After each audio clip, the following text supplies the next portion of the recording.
بسم اللہ الرحمن الرحیم۔ محترم اور معزز سامعین، اللہ کا فضل اور احسان ہے کہ ہمارا یہ تفسیر کا سلسلہ چل رہا ہے، اور اس میں الحمدللہ سورہ یونس مکمل ہوئی ہے۔ آج سے سورہ ہود شروع ہوگی۔ آپ سے درخواست ہے کہ بہت غور اور توجہ سے قرآن کریم سامنے رکھ کر ادب و احترام کے ساتھ سننے اور سمجھنے کی کوشش کریں، نیز دوسروں تک بھی اس کو پہنچائے، اس سلسلے سے دوسروں کو جوڑنے کی بھی فکر کریں۔ یہ سورہ ہود مکی ہے، اس میں 123 آیتیں ہیں اور 10 رکوع ہیں۔ مکی ہونے سے آپ یہ بات سمجھ گئے ہوں گے کہ اس سورت میں بھی یقیناً گزشتہ سورت کی طرح سے 3 مضامین خاص طور پر ذکر کیے جائیں گے: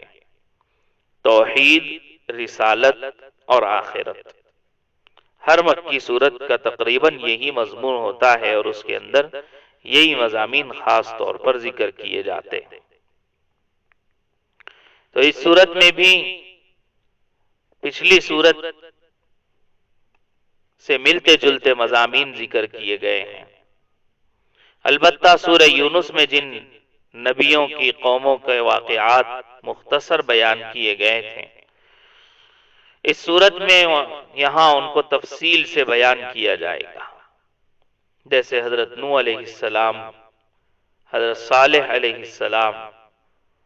حضرت ہود علیہ السلام، حضرت لوط علیہ السلام، حضرت شعیب علیہ السلام کے واقعات پر یہاں تفصیل سے روشنی ڈالی جائے گی، اور بہت مؤثر انداز میں یہاں پر وہ واقعات بیان کیے جائیں گے۔ اور وہ واقعات یہاں بتا کر، بیان کر کے بتانا مقصود یہ ہے کہ اللہ کی نافرمانی بڑی بڑی زور آور قوموں کو تباہ کر چکی ہے، تو تم کس پاسن میں آؤ گے؟ تم تو کمزور ہو۔ بڑی طاقتور قومیں جب تباہ و برباد ہو گئی تو تم کہاں تک اس کے عذاب کو برداشت کر سکتے ہو؟ اور ساتھ یہ بھی بتایا کہ جب انسان نافرمانی کی وجہ سے اللہ کے عذاب کا مستحق ہو جاتا ہے، تو پھر چاہے وہ کتنے بڑے پیغمبر سے قریبی رشتہ کیوں نہ رکھتا ہو، اس کا یہ رشتہ اس کو اللہ کے عذاب سے نہیں بچا سکتا ہے۔ جیسا اس سورت کے اندر حضرت نوح علیہ السلام کے بیٹے کا واقعہ ذکر کیا جائے گا کہ باوجود بیٹا ہونے کے اللہ کے عذاب سے نہیں بچ سکا۔ اسی طرح حضرت لوط علیہ السلام کی بیوی جو ایمان نہیں لائی تھی، باوجود نبی کی بیوی ہونے کے بھی اللہ کے عذاب سے نہیں بچ سکی۔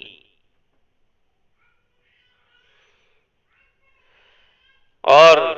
نبی علیہ السلام نے بھی ایک موقع پر فرمایا تھا، شیبتنی ہود، کہ مجھے سورہ ہود اور اس جیسی صورتوں نے بوڑھا کر دیا۔ دراصل ایک مرتبہ آقا صلی اللہ علیہ وسلم مجلس میں تشریف فرما تھے۔ حضرت ابوبکر صدیق رضی اللہ تعالیٰ عنہ نے آپ کی داڑھی مبارک میں دیکھا تو چند بال سفید نظر آئے، تو غم کے ساتھ حضرت ابوبکر صدیق رضی اللہ عنہ کہنے لگے، آقا اب آپ بوڑھے ہوتے ہوئے نظر آ رہے ہیں، بڑھاپا ظاہر ہو رہا ہے۔ تو نبی علیہ السلام نے فرمایا کہ ہاں، مجھے سورہ ہود اور اس جیسی صورتوں نے بوڑھا کر دیا ہے۔ کیا وجہ ہے کہ نبی علیہ السلام نے سورت کے سلسلے میں فرمایا کہ اس نے مجھے بوڑھا کر دیا ہے؟ دراصل ان صورتوں میں جو تنبیہ کی گئی ہے، اس کی بنا پر آپ کو اپنی امت کے بارے میں بھی یہ خوف لگا ہوا تھا کہ کہیں وہ بھی اپنی نافرمانی کی وجہ سے اسی طرح کے کسی عذاب میں گرفتار نہ ہو جائے۔ جب وہ پچھلی بڑی بڑی طاقتور قومیں عذاب میں گرفتار ہوئی نافرمانی کی وجہ سے، تو میری قوم تو بڑی کمزور ہے، میری امت تو بڑی کمزور ہے۔ یہ غم آپ کو کھائے جاتا تھا، اس لیے آپ علیہ السلام نے فرمایا شیبتنی ہود۔ نیز بعض مفسرین نے یہ بھی کہا ہے کہ اس صورت میں ایک جگہ پر نبی علیہ السلام سے خطاب کر کے فرمایا گیا ہے فَاسْتَقِمْ كَمَا أُمِرْتَ وَمَنْ تَابَ مَعَكَ وَلَا تَطْغَوْا، کہ آپ دین پر استقامت کے ساتھ جمے رہیے، جیسے آپ کو کہا گیا ویسے آپ بالکل جمے رہیے دین پر۔ یہ استقامت کا حکم بھی، اس کی تاکید بھی نبی علیہ السلام کو جو ہے وہ پریشان کرتی کہ کیسے دین کے اوپر اور اللہ کے دیے گئے دعوت و تبلیغ کے حکم پر مضبوطی کے ساتھ جموں۔ تو اس وجہ سے بھی آپ علیہ السلام نے فرمایا کہ سورہ ہود نے مجھے بوڑھا کر دیا ہے۔ بہرحال یہ مختصر سا تعارف آپ کے سامنے سورہ ہود کا پیش کیا گیا۔ اب چلتے ہیں آیات اور اس کی تفسیر کی طرف۔ اعوذ باللہ من الشیطان الرجیم، بسم اللہ الرحمن الرحیم،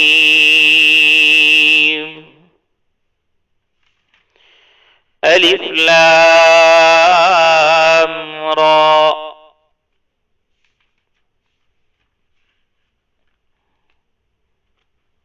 اس کے معنی اور مراد تو اللہ ہی جانتے ہیں۔ کتاب احکمت آیاتہ ثم فصلت من لدن حکیم خبیر، یہ وہ کتاب ہیں جس کی آیتوں کو مضبوط کیا گیا ہے، پھر ایک ایسی ذات کی طرف سے ان کو تفصیل کے ساتھ بیان کیا گیا ہے جو حکمت کی مالک اور ہر بات سے باخبر ہے۔ الف لام را سے اس سورت کو شروع کیا گیا ہے، اور ان حروف کے سلسلے میں یہ بات مفسرین نے کہی ہے کہ یہ وہ حروف ہیں جن کی مراد اللہ تعالیٰ اور اس کے رسول کے درمیان راز ہے، دوسروں پر اس کے معنی کو ظاہر نہیں کیا گیا، اس لیے امت کو اس کے معنی کی فکر میں پڑنا بھی نہیں چاہیے، اس کے فکر میں رہنا بھی نہیں چاہیے۔ روکا گیا ہے امت کو ان الفاظ کے معنی کے سوچنے اور سمجھنے اور اس کے معنی کو حاصل کرنے کی فکر میں لگے رہنے سے۔ اس کے بعد فرمایا کہ قرآن مجید یہ ایسی کتاب ہے جس کی آیات محکم ہیں۔ محکم یہ احکام سے بنا ہوا لفظ ہے، جس کے معنی یہ ہے کہ کسی بات کو ایسا مضبوط اور ایسا صحیح اور درست کر کے بیان کیا جائے جس میں نہ لفظی معنی کا کوئی احتمال، نہ لفظی معنی میں غلطی کا کوئی احتمال رہے، نہیں اور کسی اعتبار سے اس کے معنی میں غلطی کا کوئی احتمال باقی رہے۔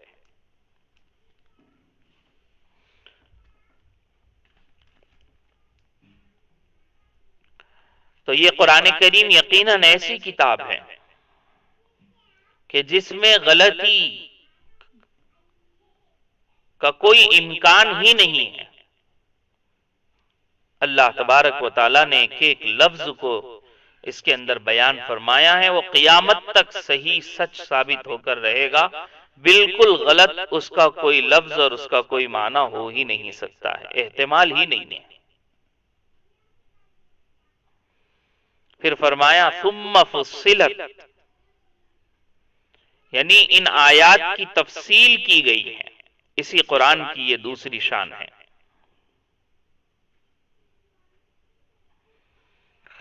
یہاں پر مفسرین نے فصلت کے دو معنی بیان کیے ہیں۔ تفصیل کے معنی یہ ہیں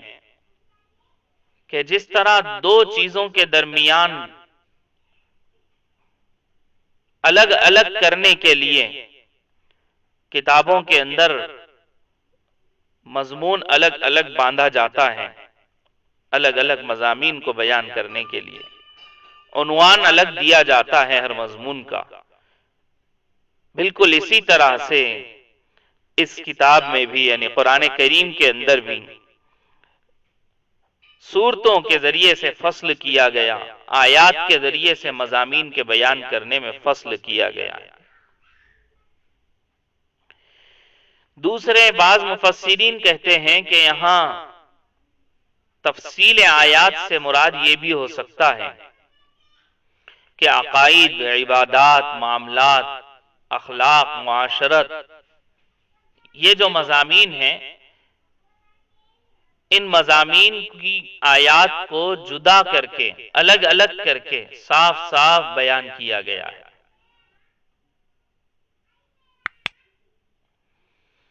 اور ایک معنی مفسرین یہ بھی بیان کرتے ہیں کہ قرآن مجید پورا کے پورا لوح محفوظ میں تو ایک ساتھ لکھ دیا گیا، مگر پھر مختلف قوموں، ملکوں اور حالات اور ضروریات کے تحت الگ الگ قسطوں میں تھوڑا تھوڑا کر کے اس قرآن کریم کو نازل کیا گیا تاکہ اس کو یاد کرنا بھی آسان ہو اور اس پر عمل کرنا بھی آسان ہو۔ تو اس اعتبار سے قرآن کریم کی شان یہاں پر بیان فرمائی، ثم فصلت، کہ مضبوط محکم آیتیں ہیں اور پھر اس کو جدا جدا کر کے اس کو تفصیل کے ساتھ بیان کیا گیا ہے۔ اور کیسی ذات کی طرف سے بیان کیا گیا ہے؟ ایک ایسی ہستی کی طرف سے یہ کتاب آئی ہے، یہ قرآن بیان کیا گیا ہے جو حکیم بھی ہے، یعنی بہت حکمتوں کا مالک ہے،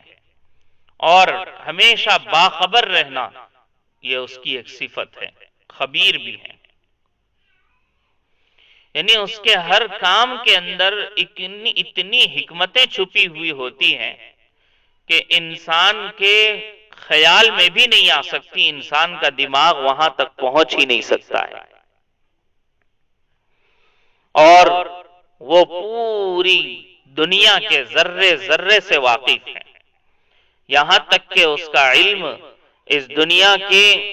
موجود کو بھی گھیرا ہوا ہے، جو ہو رہا ہے اس کو بھی گھیرا ہوا ہے، جو ہو چکا ہے اس کو بھی گھیرا ہوا ہے، اور آئندہ کیا ہونے والا ہے اس سے بھی پوری طرح سے وہ باخبر ہے۔ ایسی ذات کی طرف سے اس کلام کو بیان کیا گیا ہے، اس لیے اس کے اندر غلطی کا کوئی احتمال ہی نہیں ہو سکتا۔ انسان اگر کوئی چیز بیان کرے تو ہو سکتا ہے اس کے اندر غلطی ہو، اس لیے کہ وہ پوری طرح سے اس چیز کے ماضی سے واقف نہیں ہوتا، یا پھر کم سے کم اس کے مستقبل سے واقف نہیں ہوتا، اس لیے آج نہیں تو کل تجربات کی بنیاد پر اس کی بات غلط ٹھہرائی جا سکتی ہے، لیکن اللہ تبارک و تعالیٰ تو ماضی، حال، مستقبل یعنی گزشتہ زمانے کا بھی، چلتے ہوئے دور کا بھی، اور آئندہ آنے والے زمانے کا بھی پورا علم رکھتے ہیں، اس لیے اس کی اللہ کی بات کے اندر کوئی بھی غلطی نہیں ہو سکتی ہے۔ اس لیے فرمایا کہ یہ آیات مضبوط بیان کی گئی ہیں، دلائل کے ذریعے سے اس کو مضبوط کیا گیا ہے، اور پھر ہر مضمون کو اس قرآن کریم کے اندر جدا جدا کر کے بیان کیا گیا ہے، اور ایسے ذات کی طرف سے بیان کیا گیا ہے جو حکمتوں کی مالک ہے اور ہر بات سے باخبر رہتی ہے۔ اللہ تعبدوا الا اللہ اننی لکم منہ نذیر وبشیر۔ یہ کتاب پیغمبر کو حکم دیتی ہے کہ وہ لوگوں سے یہ کہیں کہ اللہ کے سوا کسی کی عبادت نہ کرو، میں اس کی طرف سے تمہیں آگاہ کرنے والا اور خوشخبری سنانے والا ہوں۔ یعنی یہ بیان فرمایا کہ یہاں اس کتاب کے اندر جو سب سے اہم حکم دیا گیا ہے، سب سے مقدم چیز جو اس قرآن کریم کے اندر ذکر کی گئی ہے وہ اللہ کی توحید ہے۔ اس لیے فرمایا کہ ایک اللہ کے سوا کسی اور کی عبادت اور پرستش نہ کی جائے۔ اللہ تعبدوا الا اللہ، اس کے سوا کسی کی عبادت نہ کرو اور ہرگز نہ کرو۔ اور پھر نبی علیہ السلام کو حکم دیا گیا کہ آپ کہو کہ میں تمہیں اللہ کی طرف سے خوشخبری سنانے والا اور تمہیں ڈرانے والا بنا کر بھیجا گیا ہوں، آگاہ کرنے والا بنا کر بھیجا گیا ہوں۔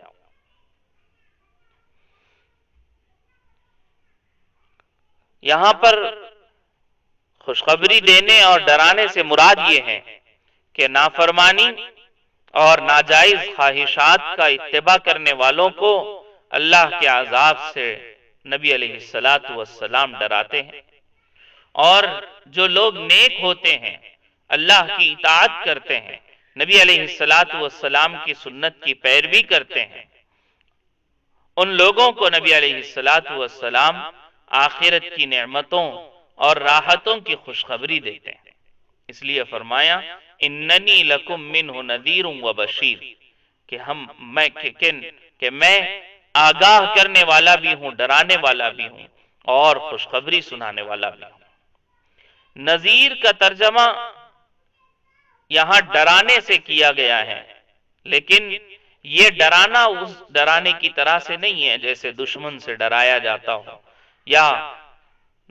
درندے سے، شیر وغیرہ سے ڈرایا جاتا ہو، نہیں، بلکہ یہاں نذیر اس شخص کے لیے بولا، بلکہ نذیر جو ایک لفظ ہے عربی کا، یہ اس شخص کے لیے بولا جاتا ہے جو کسی اپنے چاہنے والے کو، جس سے اس کو محبت ہو،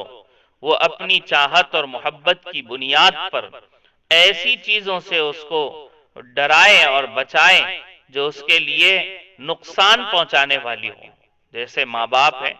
اولاد کو ڈراتے اور دھمکاتے ہیں، تو ان کا ڈرانا اور دھمکانا محبت اور شفقت کی بنیاد پر ہوتا ہے۔ ایسے ہی نبی علیہ السلام بھی امت کو جو ڈراتے ہیں وہ محبت اور شفقت کی بنیاد پر ڈراتے ہیں۔ ڈرانے سے مراد وہ ڈرانا نہیں جو ہے کسی دشمن یا درندے سے ڈرایا جاتا ہے۔ اللہ کے نبی علیہ السلام دنیا اور آخرت دونوں میں امت کو نقصان پہنچانے والے اعمال سے ڈراتے ہیں، اور آخرت کے جو ہے برائیوں سے اللہ کے نبی علیہ السلام جہنم وغیرہ سے آگاہ کرتے ہیں امت کو۔ اس لیے فرمایا نذیر و بشیر۔ وَأَنِ اسْتَغْفِرُوا رَبَّكُمْ ثُمَّ تُوبُوا إِلَيْهِ يُمَتِّعْكُمْ مَتَاعًا حَسَنًا إِلَى أَجَلٍ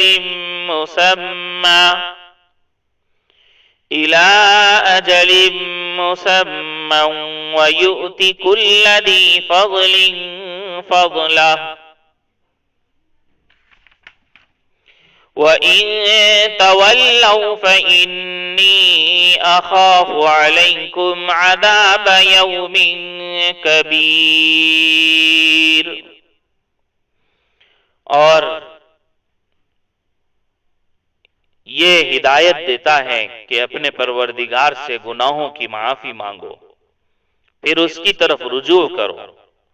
وہ تمہیں ایک مقرر وقت تک زندگی سے اچھا لطف اٹھانے کا موقع دے گا، اور ہر اس شخص کو جس نے زیادہ عمل کیا ہوگا اپنی طرف سے زیادہ اجر دے گا،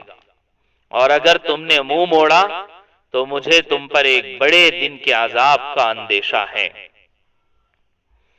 قرآن کریم کے ذریعے سے اللہ تبارک و تعالیٰ فرما رہے ہیں کہ نبی جی ان لوگوں سے کہہ دو کہ وہ اپنے پروردگار سے، اپنے رب سے مغفرت مانگا کریں، پچھلے گناہوں پر نادم ہو کر اپنے رب سے معافی طلب کیا کریں۔ یہی تو معنی ہے اصل توبہ کا، استغفار کا، کہ پچھلے گناہوں پر ندامت کے ساتھ توبہ کرنا اور آئندہ کبھی نہ کرنے کا عزم کرنا کہ آئندہ کبھی یہ گناہ نہیں کروں گا۔ تو اس طرح سے وہ ان کو، ان بندوں کو چاہیے کہ وہ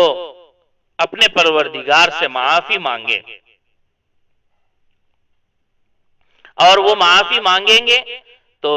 اللہ تبارک و تعالیٰ ان کو معاف کر دیں گے، اور معاف کر کے پھر کیا کریں گے؟ فرمایا یمتعکم متاعا حسنا، کہ وہ پروردگار تمہیں بہت اچھی زندگی سے لطف اندوز ہونے کا دنیا کے اندر موقع دے گا، بہت اچھی زندگی سے۔ لیکن وہ کب تک؟ تھوڑے دنوں تک، الی اجل مسمی، تھوڑے دنوں تک، ایک وقت مقررہ تک۔ دنیا چونکہ ختم ہونے والی ہے، اس لیے یہاں پر فرمایا کہ تمہیں اچھی زندگی ملے گی ایک وقت مقررہ تک، اور پھر جو بہت اور اچھا عمل کرے گا، زیادہ عمل کرے گا، اللہ تبارک و تعالیٰ اس کو اس سے بڑھ کر بھی دیں گے۔ اور اگر ایسا نہیں کریں گے، اس کی فرما برداری سے منہ موڑیں گے اور اللہ تبارک و تعالیٰ کی نافرمانی میں لگیں گے، تو پھر اللہ کے نبی علیہ السلام سے اللہ تبارک و تعالیٰ فرما رہے ہیں کہ ان سے کہہ دو کہ مجھے تم پر ایک بڑے دن کے عذاب کا خوف ہے، انی اخاف علیکم عذاب یوم کبیر، مجھے ڈر ہے کہ تمہارے اوپر بھی کہیں ایک ایسا، تمہارے اوپر بھی عذاب نہ آ جائے، بڑا سخت عذاب جیسے پچھلی قوموں پر آیا تھا۔ اِلَى اللَّهِ مَرْجِعُكُمْ وَهُوَ عَلَى كُلِّ شَيْءٍ قدیر، اللہ ہی کے پاس تمہیں لوٹ کر جانا ہے اور وہ ہر چیز کی پوری قدرت رکھتا ہے۔ یعنی اگر تم نافرمانی کرو گے تو نافرمانی کر کے کہاں جاؤ گے؟ اللہ کے پاس تو آخر لوٹ کر تمہیں جانا ہی ہے، اور اللہ ہر چیز پر قادر ہے۔ یعنی ایسا نہیں ہو سکتا کہ تم نافرمانی کر کے اللہ کے پاس جاؤ تو اللہ تمہیں عذاب نہ دے سکیں، یا پھر جو ہے کسی وجہ سے عذاب دینے میں تمہیں اس کو دشواری آئے۔ نہیں، ایسا نہیں ہے، بلکہ اللہ اس چیز کے اوپر پورے طور پر قادر ہے، پورے طور پر اللہ تبارک و تعالی قادر ہے اس بات پر کہ وہ تمہیں آخرت میں اٹھائے اور پھر تم کو دوبارہ زندگی دے اور تمہارے کیے ہوئے کرتوت کی تمہیں سزا دے۔ اس پر اللہ تبارک و تعالی پورے طور پر قادر ہے۔ الا انہم یثنون صدورہم لیستخفوا منہ الا حین یستغشون ثیابہم یعلم ما یسرون وما یعلنون انہو علیم بذات الصدور۔ دیکھو یہ کافر لوگ اپنے سینوں کو اس سے چھپنے کے لیے دوہرا کر لیتے ہیں۔ یاد رکھو جب یہ اپنے اوپر کپڑے لپیٹتے ہیں، اللہ ان کی وہ باتیں بھی جانتا ہے جو یہ چھپاتے ہیں، اور وہ بھی جو یہ کھلم کھلا کرتے ہیں۔ یقین رکھو اللہ سینوں میں چھپی ہوئی باتوں کا بھی پورا علم رکھتا ہے۔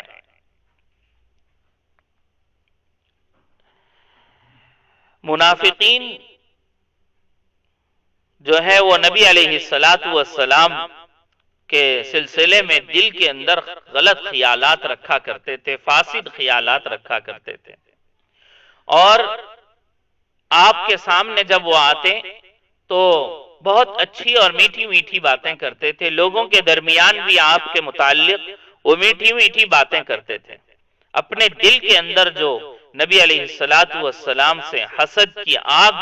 بھری ہوئی ہوتی تھی، اس کو چھپانے کے لیے ہر طرح کی کوشش کرتے تھے اور اس پر ہر طرح کے پردے ڈال دیا کرتے تھے،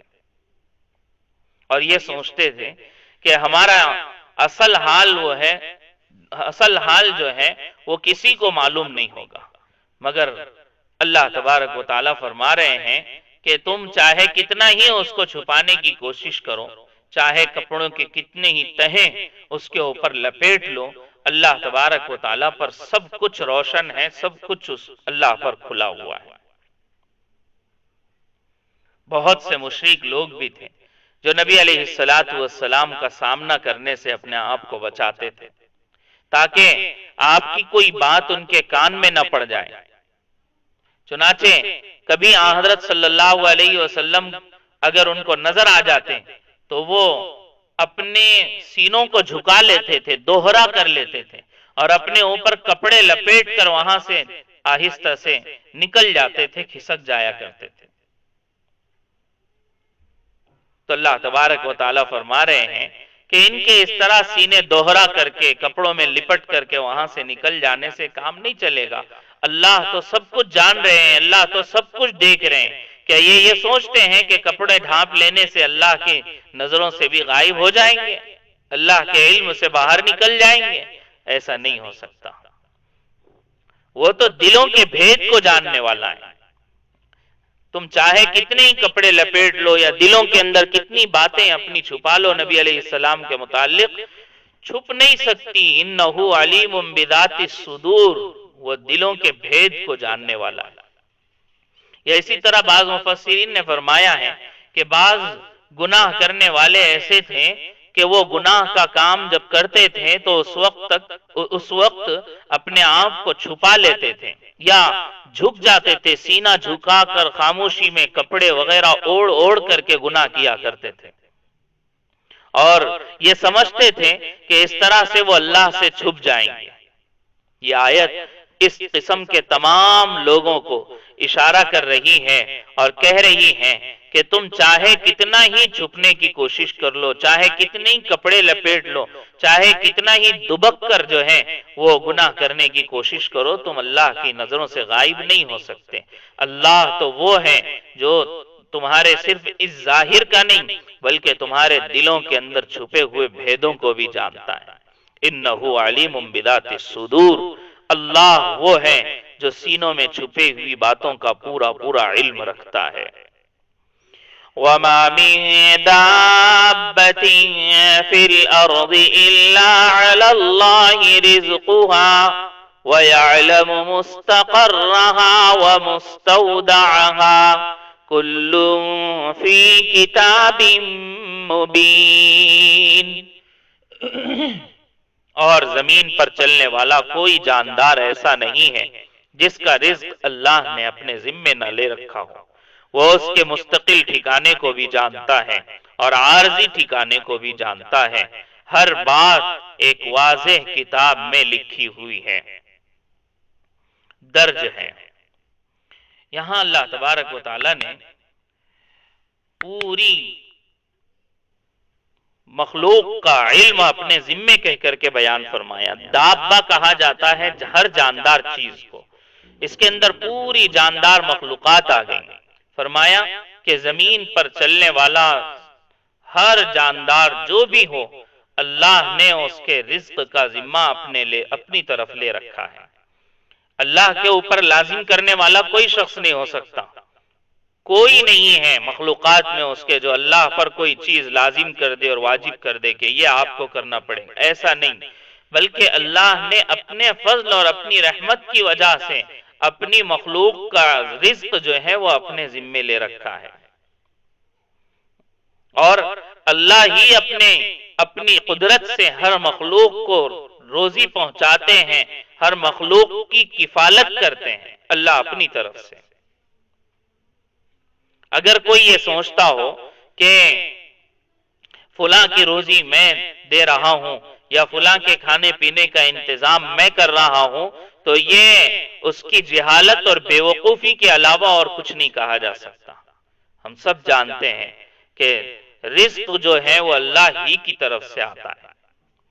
اگر کوئی یہ دعویٰ کر رہا ہو کہ میں فلاں کو کھلا رہا ہوں، تو اس سے یہ پوچھا جائے کہ ٹھیک ہے، جس مال سے تم دوسرے کو کھلا رہے ہو،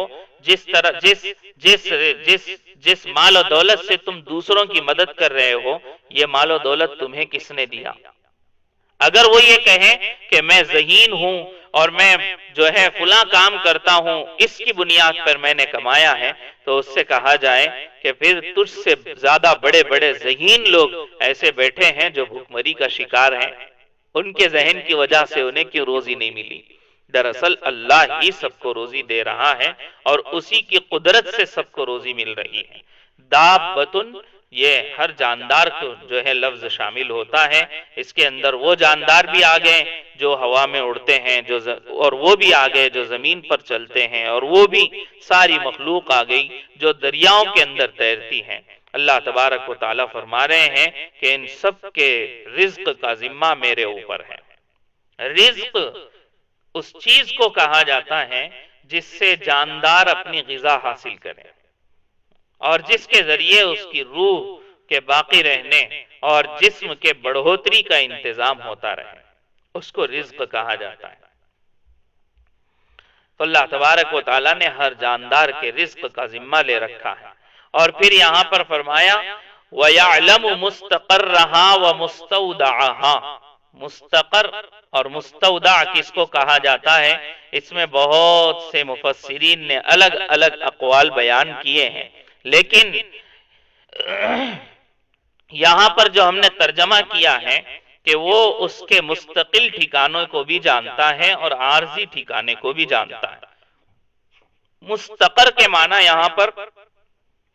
اس کا مستقل ٹھکانہ جہاں پر وہ رہتا ہے، اور مستودع کے معنی یہاں پر اس کا عارضی ٹھکانہ جہاں کبھی وہ سفر وغیرہ کر کے چلا جاتا ہے۔ یا یہ معنی یہاں پر بہت عام اور واضح ہے، بالکل اس سے آیت کے معنی اور مراد صاف طور پر سمجھنے میں بہت آسانی ملتی ہے، اس لیے یہاں پر یہ معنی بیان کیے گئے ہیں۔ اب یہاں مستقر اور مستودع کو بیان کر کے اللہ تبارک و تعالیٰ کیا فرمانا چاہ رہے ہیں؟ اللہ تبارک و تعالیٰ یہ فرمانا چاہ رہے ہیں کہ ہم نے جو رزق کا نظام دنیا والوں کے لیے بنایا ہے، اس رزق کے نظام کو دنیا کی حکومتوں کے اوپر قیاس نہ کیا جائے۔ اللہ فرما رہے ہیں کہ ہم ہر مخلوق کے مستقل ٹھکانے کو بھی جانتے ہیں، اور کبھی وہ سفر کر کے کہیں عارضی ٹھکانے پر چلا جاتا ہے تو اس کے اس ٹھکانے کو بھی جان کر اس کا رزق وہاں پر پہنچاتے ہیں۔ یعنی اگر دنیا کی کوئی حکومت کسی کے رزق کا ذمہ لے تو وہ اس کا مستقل ٹھکانہ جہاں ہوگا، وہ حکومت اس کو روزانہ وہاں پر رزق پہنچاتی رہے گی، کھانا دانا پہنچاتی رہے گی۔ لیکن اگر وہ شخص سفر کر کے کہیں جانے والا ہو تو اس کو ضروری ہوگا کہ اگر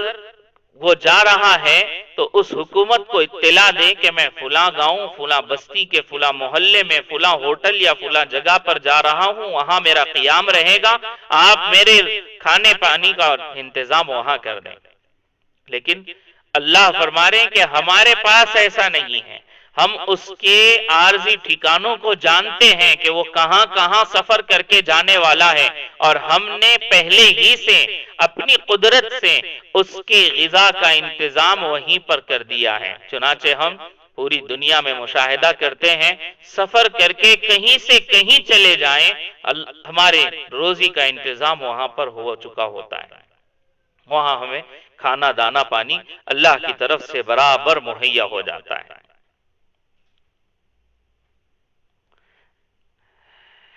اسی طرح حضرت عبداللہ ابن عمر رضی اللہ تعالیٰ عنہ سے یہ بات نقل کی گئی ہے کہ رسول اللہ صلی اللہ علیہ وسلم نے فرمایا کہ اللہ تعالیٰ نے تمام مخلوقات کی تقدیریں آسمان اور زمین کی پیدائش سے بھی 50,000 سال پہلے لکھ دی تھی۔ اسی کو قرآن کریم یہاں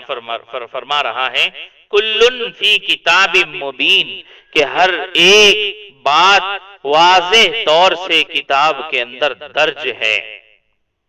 تو ہر ایک بات، سب کچھ ایک واضح کتاب میں اللہ تبارک و تعالیٰ نے لکھ رکھا ہے۔ اس واضح کتاب کا نام ہے لوح محفوظ، جس میں ساری کائنات کی روزی، عمر، عمل وغیرہ تفصیل کے ساتھ لکھی ہوئی ہے۔ اسی طرح بخاری اور مسلم میں ایک روایت ہے جس میں حضرت عبداللہ ابن مسعود رضی اللہ تعالیٰ عنہ روایت کرتے ہیں کہ نبی علیہ السلام نے ایک لمبی حدیث بیان فرمائی، جس کے اندر آپ نے یہ بھی بیان فرمایا کہ انسان اپنی پیدائش سے پہلے مختلف دور سے گزرتا ہے۔ جب اس کے اعضاء کی تکمیل ہو جاتی ہے تو اللہ تعالیٰ ایک فرشتے کو حکم دیتے ہیں جو اس کے متعلق 4 چیزیں لکھ لیتا ہے۔ نمبر 1، اس کا عمل لکھ لیتا ہے کہ وہ کیا کرے گا پیدا ہونے کے بعد۔ دوسرے، اس کی عمر لکھ لی جاتی ہے کہ یہ کتنے سال، کتنے مہینے، کتنے دن، کتنے منٹ جیے گا اور کتنے سانس لے گا۔ تیسرے، اس کو کہاں مرنا ہے یہ بھی لکھ لیتا ہے فرشتہ۔ اور چوتھے، اس کا رزق کتنا اور کس طریقے سے اس کو پہنچنا ہے۔ یہ ساری چیزیں لوح محفوظ میں اللہ تبارک و تعالیٰ نے لکھ رکھی ہیں اور وہاں سے فرشتہ جو ہے اس کو نقل کر لیتا ہے۔ تو بہرحال اللہ تبارک و تعالیٰ نے رزق کا جو ذمہ لے رکھا ہے وہ اس کے مستقل ٹھکانے پر بھی اس کو رزق پہنچاتے ہیں اور اس کے عارضی ٹھکانوں تک بھی اللہ تبارک و تعالیٰ رزق پہنچاتے ہیں، اور یہ ساری چیزیں اللہ تبارک و تعالیٰ نے لوح محفوظ میں لکھ رکھی ہیں، اسی کو یہاں پر فرمایا۔ وَهُوَ الَّذِي خَلَقَ السَّمَاوَاتِ وَالْأَرْضَ فِي 6 أَيَّامٍ وَكَانَ عَرْشُهُ عَلَى الْمَاءِ لِيَبْلُوَكُمْ أَيُّكُمْ أَحْسَنُ عَمَلًا وَلَئِن قُلْتَ إِنَّكُمْ مَبْعُوثُونَ مِن بَعْدِ الْمَوْتِ لَيَقُولَنَّ الَّذِينَ كَفَرُوا إِنْ هَذَا إِلَّا سِحْرٌ مُبِينٌ۔ اور وہی ہے جس نے تمام آسمانوں اور زمین کو 6 دن میں پیدا کیا، جبکہ اس کا عرش پانی پر تھا، تاکہ تمہیں آزمائیں کہ عمل کے اعتبار سے تم میں کون زیادہ اچھا ہے۔ اور اگر تم لوگوں سے یہ کہو کہ تمہیں مرنے کے بعد دوبارہ زندہ کیا جائے گا تو جن لوگوں نے کفر اپنا لیا ہے وہ یہ کہیں گے کہ یہ کھلے جادو کے سوا کچھ نہیں ہے۔ اللہ نے اپنی قدرت کو یہاں پر بیان فرمایا ہے کہ وہی ذات ہے جس نے آسمانوں اور زمینوں کو 6 دن کے اندر پیدا کیا ہے۔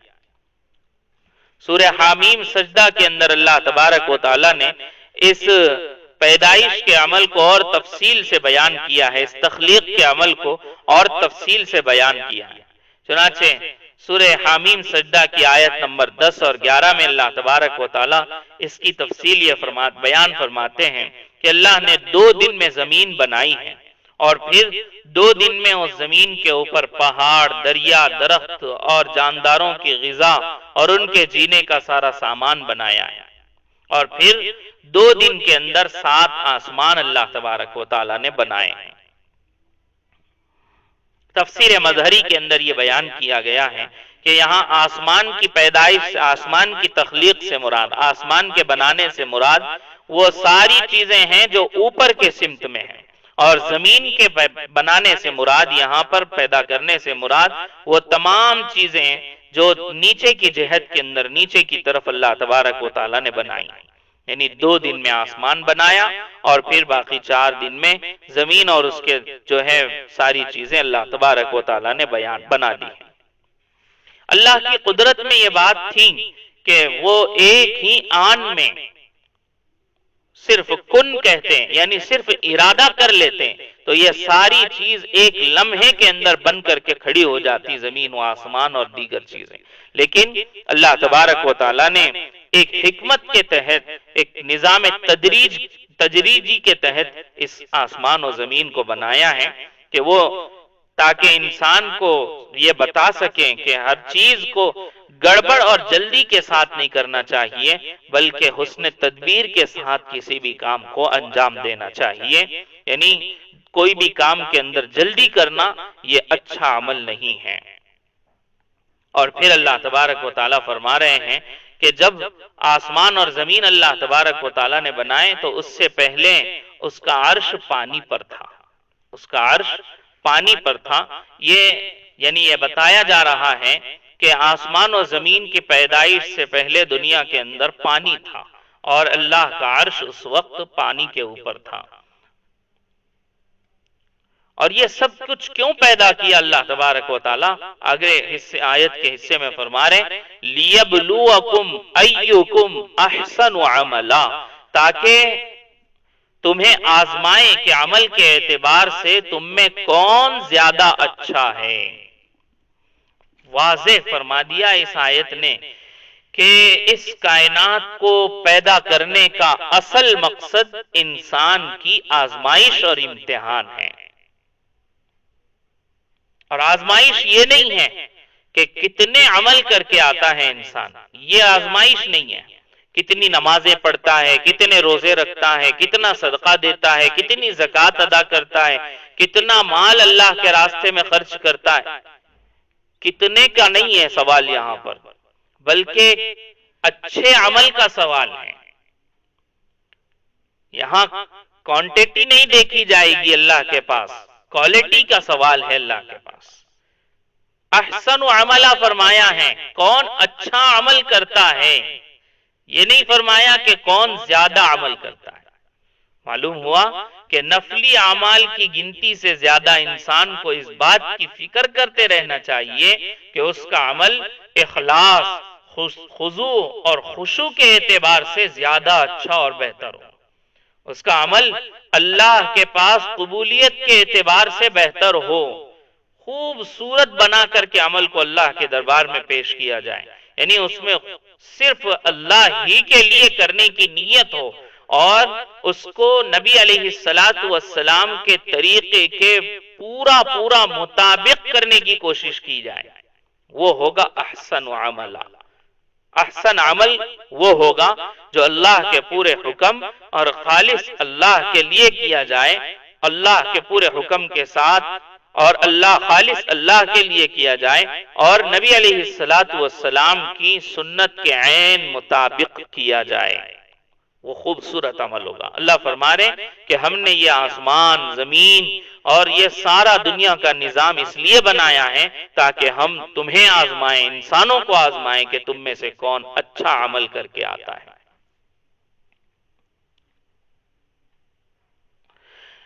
لیکن بعض لوگ ایسے بھی ہیں کہ تم جب ان کو کہو گے کہ مرنے کے بعد تمہیں دوبارہ زندہ کیا جائے گا تو وہ کہیں گے کہ کہاں کی بات کر رہے ہو، یہ ساری باتیں، یہ آخرت کے سلسلے کی تم جو کر رہے ہو یہ جادو کے سوا کچھ نہیں ہے۔ یعنی یہ قرآن جو آخرت کی زندگی کی خبر دے رہا ہے یہ نعوذ باللہ جادو ہے، ان ھذا الا سحر مبین، یہ سوائے جادو کے اور کچھ نہیں ہے۔ بعض لوگ ایسے بھی ہوں گے جو ایسی بات کہیں گے، یعنی کفار کہہ رہے تھے اللہ کے نبی علیہ السلام کو اس سلسلے میں کہ یہ جادو ہے۔ وَلَئِنْ أَخَّرْنَا عَنْهُمُ الْعَذَابَ إِلَىٰ أُمَّةٍ مَّعْدُودَةٍ لَيَقُولُنَّ مَا يَحْبِسُهُ أَلَا يَوْمَ يَأْتِيهِمْ لَيْسَ مَصْرُوفًا عَنْهُمْ وَحَاقَ بِهِمْ مَا كَانُوا بِهِ يَسْتَهْزِئُونَ۔ اور اگر ہم ان لوگوں سے کچھ عرصے کے لیے عذاب کو ہٹا دیں، دیر سے کر دیں، مؤخر کر دیں، تو وہ یہی کہتے رہیں گے کہ آخر کس چیز نے اس عذاب کو روک رکھا ہے؟ ارے جس دن وہ عذاب آئے گا تو وہ ان سے ٹلائے نہیں ٹلے گا، اور جس چیز کا یہ عذاب جس چیز کا یہ مذاق اڑا رہے ہیں وہ ان کو چاروں طرف سے گھیر لے گی۔ یعنی کفار و مشرکین جو ہیں جب اللہ کے نبی علیہ السلام عذاب کی بات کرتے تھے کہ اگر تمہارا یہی رویہ رہا تو اللہ کا عذاب آ جائے گا اور پھر وہ ٹلائے نہیں ٹلے گا، تو وہ مذاق اڑاتے تھے اس کا، اور کہتے تھے کہ جو عذاب آنے والا ہے وہ آ ہی کیوں نہیں جاتا، کس چیز نے اس کو روک رکھا ہے، کیوں آخر وہ رکا ہوا ہے؟ تو اللہ کے نبی علیہ السلام کے ذریعے، قرآن کریم کے ذریعے اللہ تبارک و تعالیٰ فرما رہے ہیں کہ جس دن وہ عذاب آ جائے گا نا تو پھر تم کتنا ہی اس کو ٹلانے کی کوشش کرو، اس سے کتنا ہی بھاگنے کی کوشش کرو، نہیں بھاگ سکو گے، وہ ٹلائے نہیں ٹلے گا عذاب۔ جس چیز کا تم مذاق اڑا رہے ہو، جب وہ آئے گا تو چاروں طرف سے ایسا گھیرے میں لے گا، ایسا شکنجے میں کسے گا تمہیں کہ پھر تم سوائے بلبلانے کے اور اس عذاب کے اندر پھنسنے کے اور کچھ نہیں کر سکو گے۔ مذاق مت بناؤ عذاب کا۔ اللہ تبارک و تعالی ہمیں بھی سمجھ نصیب فرمائیں، اور اللہ تبارک و تعالی قرآن کریم کی ہدایات کے مطابق اپنی زندگی کو ہمیں ڈھالنے، بنانے اور سنوارنے کی توفیق نصیب فرمائیں۔ وآخر دعوانا الحمدللہ رب العالمین۔